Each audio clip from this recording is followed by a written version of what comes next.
নমাং কর্মাণি লিম্পতি নমে কর্মফলে স্ফিরিয়া ইতি মাং ভিজানাতি কর্মভিন সবদ্ধতি। অর্জুন, আমি কর্ম করে চলেছি, কিন্তু কোনো কর্ম ফলের আশা নিয়ে করি না।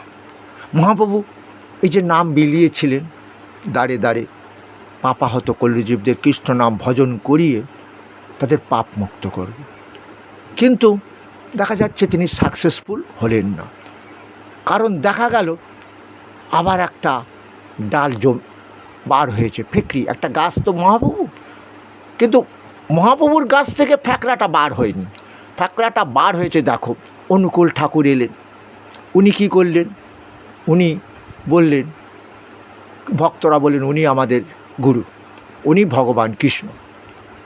চাপা পড়ে গেল মহাপ্রভুর নাম, যে তিনি এলেন বললেন যে হরের নাম হরের নাম কই বলম কলৌ নাচতে বা নাচতে বা গতিরথ। হে কলির জীব, দেহ দিয়ে যত কিছু যজ্ঞ করো, হরিনাম যজ্ঞ ছাড়া দেহ সুখ পাবে না, শান্তি পাবে না, মরার পর গতি হবে না।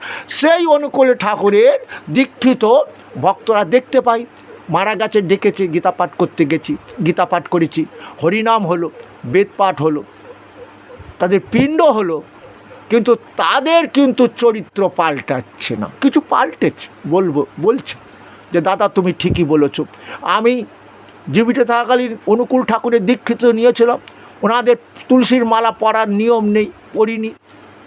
তাহলে আমার স্ত্রী মারা গেল, তাহলে আমার ছেলে সেই তুলসীর মালা পরলো, বৈষ্ণব হলো, আমার স্ত্রীকে এখন পিণ্ড খাইয়ে স্বর্গ লাভ করাবে? হবে না, হবে না। কি করে হবে বলুন আপনি?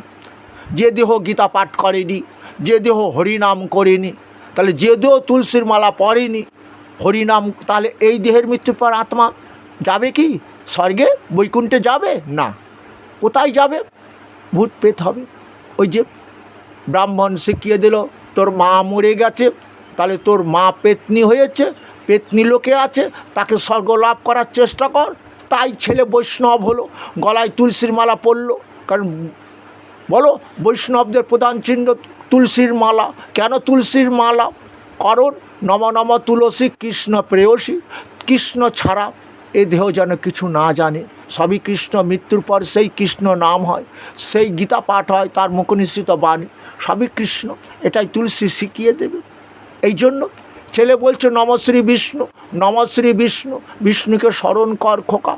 তোর বাবা বিষ্ণু, তোর মাকে বিষ্ণু পালন করেছিল, তাই তোর মা হয়তো সেই বিষ্ণুকে ভজন করেনি, এটা তো আর ব্রাহ্মণ দাদা বলবে না, আমি বলবো।